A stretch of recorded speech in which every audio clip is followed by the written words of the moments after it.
ദിവസം ഇരിക്കാനുള്ള ഒരു വൈശേഷികമായിരിക്കുന്ന അവസ്ഥയാണ്. ആ ഗുരുവിനോടും നമ്മുടെ ശിഷ്യഗണങ്ങളോടും കൂടി ഒന്നിച്ച് അല്പസമയമെങ്കിലും ഒന്നിച്ചിരിക്കുമ്പോൾ കിട്ടുന്ന ഒരു ഊർജം, ആ ഊർജം നമുക്ക് പകരുവാനും നമുക്ക് ആസ്വദിക്കുവാനുമുള്ള ഒരു ദിവസമാണ്.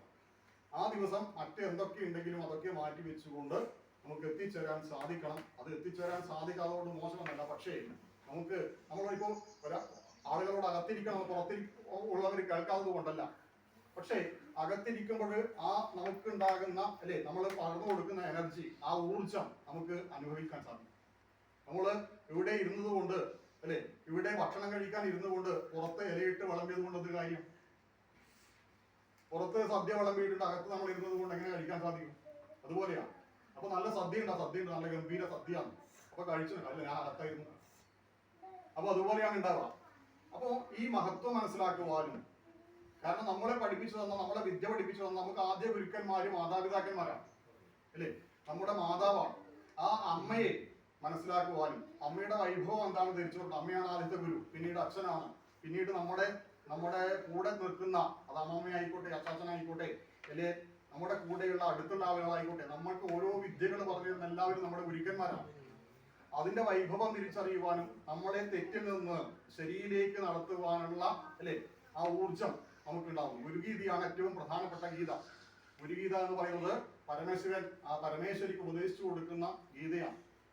അതിലാണ് ഗുരുവിനും ഗുരുവാരാണ്, ആചാര്യൻ എന്താണ് എന്നൊക്കെ പറയുന്നത്. വളരെ രത്നസിംഹാസനത്തില് കൈലാസത്തിൽ ശോഭിതമായിരിക്കുന്ന ആ മരതകം അണിഞ്ഞിരിക്കുന്ന ഭഗവാന്റെ ആഭരണങ്ങൾ എന്താണെന്ന് നോക്കുമ്പോൾ വിഭൂതിയാണ്.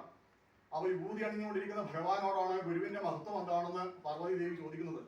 ആ സമയത്താണ് ഗുരുവിന്റെ മഹത്വത്തെ കുറിച്ച് ഭഗവാൻ പരമേശ്വരൻ ആ പരമേശ്വരിക്ക് പറഞ്ഞു കൊടുക്കുന്നത്. ആ പറഞ്ഞു കൊടുക്കുമ്പോൾ ആരായിരിക്കണം ഗുരു എന്ന് വ്യക്തമായി പറഞ്ഞു കൊടുക്കുന്നു. എന്താണ് ഗുരുവിന്റെ ലക്ഷണങ്ങള് ശിഷ്യന്റെ ഒരു വിഷമങ്ങള് അത് പറഞ്ഞുകൊണ്ടല്ല, അത് നോട്ടം കൊണ്ടുപോലും ഗുരുവിന് മനസ്സിലാക്കുവാനും ശിഷ്യന്റെ മനസ്സിലുള്ള കാര്യങ്ങൾ ഒരു നോട്ടം കൊണ്ട് അറിയുവാനും കഴിവുള്ള ആളാണ് ഗുരു. അങ്ങനെയുള്ള ഗുരു സഞ്ചരിക്കാതെ എന്നുള്ളതാണ് നമുക്കുള്ള ഏറ്റവും മഹത്വം. നമ്മള് ഓരോ പരമ്പരയെ കുറിച്ച് പറയുമ്പോഴും രാമായണം കഴിഞ്ഞ് മഹാഭാരതത്തിലേക്ക് എത്തുന്ന സമയത്ത് മഹാഭാരതത്തില് ഇപ്പോ നമ്മളെ ഗുരുസ്വാമി പറഞ്ഞതുപോലെ അത് ഗുരുപരമ്പരയെ കുറിച്ച് ഒരുപാട് ഗുരുക്കന്മാരെ കുറിച്ച് പറയുന്ന പരമ്പരയാണ്. അതില് തുടങ്ങുമ്പോൾ തന്നെ മഹർഷി പരമ്പരകള് തന്റെ ശിഷ്യന്മാരും അവർക്ക് പറഞ്ഞു കൊടുക്കുന്ന കഥയിലൂടെ ഇങ്ങനെ പോകുന്നതാണ് മഹാഭാരതം. ആ മഹാഭാരതത്തിൽ തന്നെ പല ഗീതകളും, ആ പല ഗീതകളില് നമ്മള് ഭഗവത്ഗീത വളരെ പ്രാധാന്യമായി എന്ന് പറയുന്ന ഭഗവത്ഗീത, ശ്രീമദ് ഭഗവത്ഗീത, അതില് അവധൂത ഗീതയുണ്ട്, ഹംസഗീതയുണ്ട്, വ്യാധഗീതയുണ്ട്, ഇങ്ങനെ ഒരുപാട് ഗീതകളുണ്ട്. അത് നേരത്തെ പറഞ്ഞ ഗുരുഗീത. ഇനി രാമായണത്തില് ജ്ഞാനവാസിഷ്ടത്തിലുള്ള ശ്രീരാമ ഗീത, ഇങ്ങനെയുള്ള പല പല ഗീതകൾ നമുക്ക് തന്നത് എന്തിനാണെന്ന് വെച്ചാൽ ഒരു മനുഷ്യൻ എങ്ങനെ ഉത്തമനായിരിക്കുന്ന മനുഷ്യനായി മാറണമെന്നുള്ളതാണ്. നിങ്ങൾ ഏത് വിദ്യാഭ്യാസം നടത്തുമ്പോഴും ഏത് വിദ്യകൾ അഭ്യസിക്കുമ്പോഴും നിങ്ങളാക്കി മാറ്റിയ ആളുകളെ മറന്നുകൊണ്ട് അവരെ തള്ളിക്കൊണ്ട് നിങ്ങൾ പോകുമ്പോൾ നിങ്ങൾ പഠിച്ച വിദ്യാഭ്യാസം കൊണ്ട് എന്ത് പ്രയോജനം? എങ്ങനെയാണ് നിങ്ങൾ ആർജിച്ചിരിക്കുന്ന വിദ്യാഭ്യാസം നിങ്ങളുടെ മാലിന്യങ്ങൾ അന്യന്റെ പ്രദേശത്തേക്ക് നിങ്ങൾ വലിച്ചെറിയുന്ന സമയത്ത് നിങ്ങളുടെ വിദ്യാഭ്യാസം കൊണ്ട് എന്ത് പ്രയോജനം? അങ്ങനെ ചെറിയ ചെറിയ കാര്യങ്ങൾ നമ്മുടെ ജീവിതത്തിന്റെ അടുക്കും ചിട്ടയും നിർണ്ണയിക്കുന്ന, നമ്മൾ രാവിലെ എഴുന്നേറ്റ് നമ്മുടെ രാത്രി ഉറങ്ങുന്നത് വരെയുള്ള കാര്യങ്ങൾ അത് ശ്രദ്ധയോടെയും നിഷ്ഠയോടെയും ചെയ്യുമ്പോൾ അതിൽ വരുന്ന താഴപ്പഴകൾ ചൂണ്ടിക്കാണിക്കുന്നവരൊക്കെ നമ്മുടെ ഗുരുക്കന്മാർ തന്നെയാണ്. അത് മനസ്സിലാക്കിക്കൊണ്ട് അത് തിരുത്തിക്കൊണ്ട് നമുക്ക് മുന്നോട്ട് പോകാൻ സാധിക്കണം. എല്ലാതെയുള്ളവരൊക്കെ ചെയ്യുന്നത് ഗുരുനിന്ദയാണ്. നമ്മൾ വാക്കുകൊണ്ട് ഇപ്പൊ നമ്മുടെ വലിയമ്മയായിരിക്കാം, അല്ലെങ്കിൽ ഇളയമ്മയായിരിക്കാം, നമ്മുടെ അമ്മയായിരിക്കാം, അച്ഛനായിരിക്കാം, ഇവരൊക്കെ പറയുന്നത് നിഷേധാത്മകമായി നടത്തുന്ന സമയത്ത് നമ്മൾ യഥാർത്ഥത്തിൽ നടത്തുന്നത് ഗുരുനിന്ദയാണ്. അപ്പം ദൈവനിന്ദ നടത്തിയാൽ പരിഹാരം പറയാൻ ഗുരുവുണ്ടാവുമെന്നും എന്നാൽ ഗുരുനിന്ദ നടത്തിയാൽ പറഞ്ഞു തരാൻ മറ്റൊരാളില്ല എന്നുള്ളതും നമ്മൾ മനസ്സിലാക്കണം. അപ്പോൾ ഏറ്റവും വലിയ പാപം എന്താണെന്ന് ചോദിച്ചാൽ നമ്മളാക്കി മാറ്റിയ ഗുരുവിനെ നിന്ദിക്കുന്നതാണ് ഏറ്റവും വലിയ പാപം. അത് മനസ്സിലാക്കുവാനും നമ്മുടെ ഗുരുവിന്റെ ശക്തി എന്ന് പറയുന്നത്, കാരണം ദൈവത്തെക്കുറിച്ച് പോലും നമുക്ക് പറഞ്ഞു തരുന്നത്, അറിവുകൾ പറഞ്ഞു തരുന്നത് ആരാണ്? ഗുരുനാഥനാണ്. ആ ഗുരുനാഥനാണ് നമ്മളെ ദൈവം എന്താണ്, ദൈവത്തിന്റെ ശക്തി വിശേഷം എന്താണ് എന്ന് നമുക്ക് പറഞ്ഞു തരുന്നത്. ആ പറഞ്ഞു തരുമ്പോഴാണ് അതിലൂടെയാണ് നമ്മൾ ആ ഗുരുനാഥൻ ദൈവത്തെ അറിയുന്നത്. ഗുരുനാഥനിലൂടെയാണ് നമ്മൾ യഥാർത്ഥ ദൈവത്തെ അറിയുന്നത്. അപ്പോ മാതാപിതാ ഗുരു ദൈവം എന്ന് പറയുമ്പോൾ നമ്മൾ പറയും 4-ാം സ്ഥാനത്താണ് ദൈവം. അങ്ങനെയല്ല. ഇത് മാതാവ് ദൈവമാണ്, പിതാവ് ദൈവമാണ്, ഗുരു ദൈവമാണ്. പിന്നീട് ഇത് വിഭാഗങ്ങൾ പറഞ്ഞു തരുന്ന ഇവർ 3 കൂടിയാണ് നമ്മൾ ദൈവത്തെ അറിയുന്നത്. കാരണം നമ്മൾ ജനിക്കുമ്പോൾ തന്നെ ദൈവത്തെ അറിഞ്ഞുകൊണ്ട് ജനിക്കുന്നവരല്ല. അത് മാതാവിന്റെ വാക്കുകളിലൂടെ, പിതാവിന്റെ വാക്കുകളിലൂടെ നമ്മളാക്കി മാറുന്ന ഗുരുനാഥനിലൂടെയാണ് നമ്മൾ ദൈവത്തിന്റെ ശക്തി എന്താണ്, ആ വൈശേഷികമായിരിക്കുന്ന അവസ്ഥ എന്താണെന്ന് നമുക്ക് തിരിച്ചറിവുണ്ടാകുന്നത്. ആ അറിവുകൾ നമ്മൾ പുസ്തകങ്ങൾ വായിച്ചാൽ കിട്ടും. ഒരു ഗ്രന്ഥം വായിച്ചാൽ നമുക്ക് അറിവുകൾ കിട്ടും. പക്ഷേ നമ്മുടെ ജീവിതത്തിലെ തിരിച്ചറിവുകൾക്കാണ് പ്രാധാന്യം. അത് നമ്മളെ ആക്കി മാറ്റുന്നത് ഒരു ഗുരുവിൽ നിന്നാണ് അർത്ഥം. ആ ഗുരുവിൽ നിന്ന് അല്ലെങ്കിൽ നമുക്ക് തിരിച്ചറിവുകൾ കിട്ടില്ല. നമ്മൾ മുന്നേ പറഞ്ഞതുപോലെ നമ്മളെ രാജാക്കന്മാര് അല്ലെ, രാജാക്കന്മാര് നായാട്ടിന് പോകുന്നത് എന്തിനാണ്? രാജാക്കന്മാര് നായാട്ടിന് പോകുന്നത് ശക്തി ആർജിക്കാനാണ്, വീര്യം കൂട്ടുവാനാണ്. ആ വീര്യം ഒരു പുസ്തകം വായിച്ചാൽ കിട്ടുന്ന സാധനമല്ല. അത് മറ്റ് ഹിംസചിന്തകളോട് പോരാടുന്ന സമയത്ത് ഉണ്ടാകുന്ന ഒരു വീര്യമുണ്ട്. ആ വീര്യം നേടുന്നത് എന്തിനു വേണ്ടിയാണ്? ശത്രു രാജ്യങ്ങളെ ആക്രമിക്കുന്ന സമയത്ത്, ശത്രു രാജ്യങ്ങളെ യുദ്ധത്തിൽ ഏർപ്പെടുന്ന സമയത്ത് ഉണ്ടാകുന്ന ശക്തി ആർജിക്കുവാനുള്ള ഒരു പരിശീലനമാണ് യഥാർത്ഥത്തിലെ രാജാക്കന്മാരുടെ മൃഗാവിനോദം. അത് പാവപ്പെട്ട മൃഗങ്ങളെ കൊല്ലുവാനുള്ളതല്ല. അതില് കൃത്യമായി ഇന്ന മൃഗങ്ങളെ കൊല്ലാൻ പാടില്ല അന്ന് ചട്ടമുണ്ട് ഓരോ രാജ്യത്ത്. അപ്പം ഹിംസചിന്തകളെ മാത്രമേ കൊല്ലാൻ പാടുള്ളൂ. കാരണം അവരുമാരാണ് പോരാട്ടം. ആ പോരാട്ടം എന്ന് പറയുന്നത് രാജാവിന്റെ വീര്യം വർദ്ധിപ്പിക്കുവാനാണ്. അങ്ങനെ രാജാവിന്റെ വീര്യം വർദ്ധിപ്പിക്കുമ്പോൾ നമ്മൾ മനസ്സിലാക്കേണ്ടത് അതൊരു ഗ്രന്ഥത്തിൽ നിന്ന് നമുക്ക് പഠിച്ചെടുക്കാൻ സാധിക്കുന്നതല്ല. ആ വീര്യം ഒരാളുടെ നമുക്ക് നമ്മളിലുള്ള കരുത്ത് വർദ്ധിപ്പിക്കുവാൻ നമുക്ക് സാധിക്കും. പക്ഷെ നമുക്ക് ഉണ്ടാകുന്ന ഊർജം വർദ്ധിപ്പിക്കാൻ നമുക്ക് സാധിക്കും. പക്ഷേ ധൈര്യം എന്ന് പറയുന്നത് എന്താണ്? നമ്മൾ ആർജിച്ചെടുക്കേണ്ടതാണ്. അതുകൊണ്ടാണ് ഈ ഗ്രന്ഥങ്ങളൊക്കെ ഉണ്ടായിട്ടും പഠിച്ചിട്ടും ഭഗവാൻ കൂടെ ഉണ്ടായിട്ടും അർജുനൻ തളർന്നുപോയത്. മനസ്സിലാകുന്നല്ലോ. അപ്പോ അത് കാരണം അർജുനൻ യുദ്ധം ശ്രദ്ധിക്കേണ്ട കാര്യമുണ്ട്. അർജുനന് എന്താ സംഭവിച്ചത് മനസ്സിലാക്കണം. അർജുനൻ പോരാട്ടം നടത്താതാണോ? അല്ല. 2 തരത്തിലുള്ള ജീവിത രീതിയാണ് നമുക്ക് കാണാൻ സാധിക്കുക. ഒന്ന്, എല്ലാം ഉണ്ടായിട്ടും എല്ലാം ഉണ്ട് അല്ലേ, പക്ഷേ അവശ്യഘട്ടങ്ങളിൽ തളർന്നു പോകുന്നു.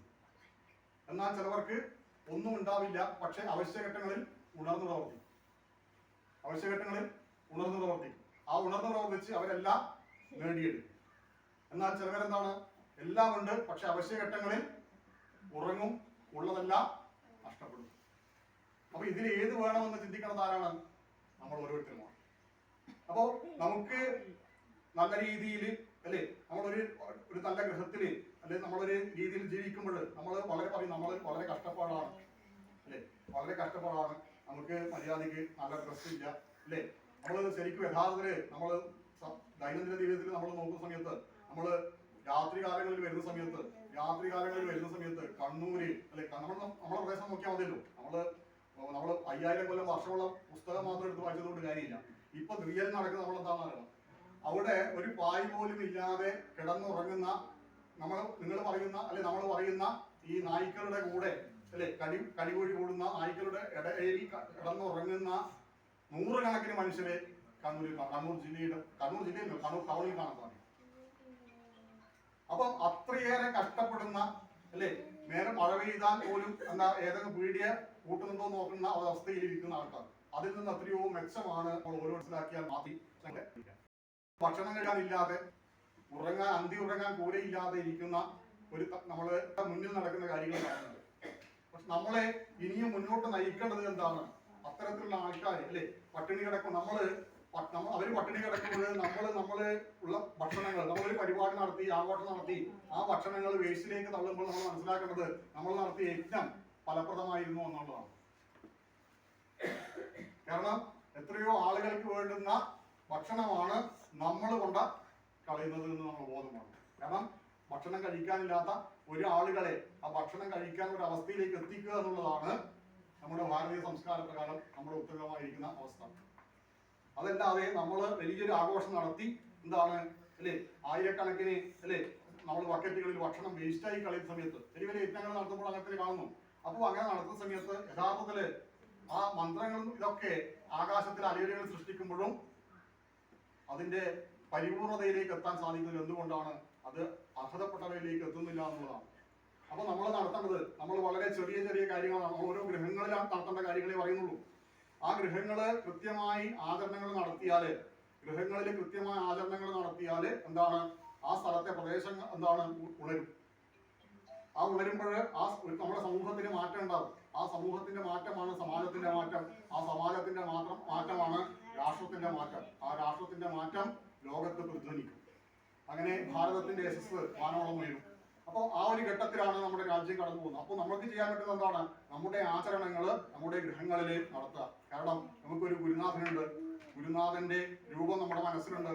ആ ഗുരുനാഥൻ പറഞ്ഞു തന്നിരിക്കുന്ന കാര്യങ്ങളുണ്ട്. വളരെ ചെറിയ ചെറിയ ലളിതമായിരിക്കുന്ന കാര്യങ്ങളാണ്. ആ ലളിതമായിരിക്കുന്ന കാര്യങ്ങൾ നമ്മൾ ചെയ്യുക, അല്ലേ?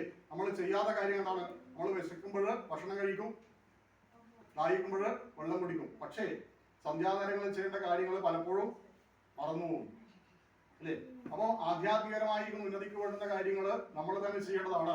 അത് ചെയ്യുമ്പോൾ മാത്രമേ നമുക്ക് ആ വൈഭവം ഉണ്ടാകുന്ന അർത്ഥം. അല്ലെങ്കിൽ നമ്മൾ ആലസ്യത്തിലേക്ക് നമ്മൾ പോകുന്ന ഒരു തലമുറയായി മാറും. അങ്ങനെ ഉണ്ടാവാതിരിക്കട്ടെ. കാരണം അതിനാണ് ഭാരതം ഗുരുക്കന്മാരെ സംഭാവന ചെയ്തത്. അതുകൊണ്ടാണ് ഒരിക്കലും വറ്റാത്ത ഒരു ഉറവയാണ് ഈ ഗുരുപരമ്പര. ആ ഗുരുപരമ്പരകൾ അനസ്യൂതം തുടർന്നുകൊണ്ടിരിക്കും. അപ്പോ അങ്ങനെയുള്ള ഒരു ഗുരുപരമ്പരയുടെ അല്ലെങ്കിൽ ഗുരുവിന്റെ കണ്ണിയാവാൻ നമുക്ക് സാധിച്ചു എന്നുള്ളതാണ് ഏറ്റവും വലിയ ഈ ജന്മത്തിലെ പുണ്യം. അത് നമുക്ക് കിട്ടിയ പുണ്യം നമ്മൾ എന്ത് വേണം? നമ്മുടെ അടുത്ത തലമുറ, അടുത്ത ആളുകൾക്ക് പകർന്നു കൊടുക്കാനുള്ള വൈഭവവും ശേഷിയും നമ്മൾ നമ്മുടെ കർമ്മമാർഗത്തിലൂടെ നേടിയെടുത്തുകൊണ്ട് നമ്മുടെ വരുന്ന പരമ്പരകൾക്ക്, വരുന്ന തലമുറകൾക്ക് കൈമാറുക എന്നുള്ളതാണ് ഏറ്റവും ശ്രേഷ്ഠമായിരിക്കുന്ന ഔന്നത്യം. ആ ഗുരുവിന് കൊടുക്കാൻ പറ്റുന്ന ഏറ്റവും വലിയ ശ്രദ്ധാഞ്ജലി എന്താണെന്ന് ചോദിച്ചാൽ, നമ്മുടെ വരുന്ന തലമുറകളെ കൈപിടിച്ചുയർത്തിക്കൊണ്ട് ഈ പാതയിലേക്ക് നയിക്കുവാനും അവർക്ക് ശരിയായ രീതിയിൽ മാർഗോപദേശങ്ങൾ നൽകുകയും അവരെ ശരിയായ രീതിയിലേക്ക് നയിക്കുവാനുമുള്ള ഒരു പ്രാപ്തിയാക്കി എടുക്കുക എന്നുള്ളതാണ് നമ്മുടെ തത്വമസി അംഗങ്ങളെ സംബന്ധിച്ചിടത്തോളം ഓരോരുത്തരും ചെയ്യേണ്ട അവരുടെ കടമയും ഉത്തരവാദിത്വം എന്ന് പറഞ്ഞുകൊണ്ട് നമ്മുടെ ഗുരുവിന്റെ ശ്രദ്ധാഞ്ജലി ദിവസത്തില് ഭഗവാന്റെ കാരുണ്യം കൊണ്ട് നമുക്കിങ്ങനെ ഈ ഗുരുസ്വാമിയുടെ ഭവനത്തിൽ തന്നെ ഒത്തുകൂടാൻ സാധിച്ചു. മറ്റു പല വൈഷമ്യങ്ങളും ഉണ്ടെങ്കിലും ആ വൈഷമ്യങ്ങളൊക്കെ എന്തിനാണ്? അത് നമ്മള് കാലമാണ് നമ്മൾ എല്ലാത്തിനും സാക്ഷി. ആ കാലമാണ് നമ്മളെ ഇവിടെ എത്തിക്കുന്നത്. ആ കാലം ഇതിനു മുമ്പ് നടന്ന നമുക്ക് പല പല കാര്യങ്ങളുണ്ട്.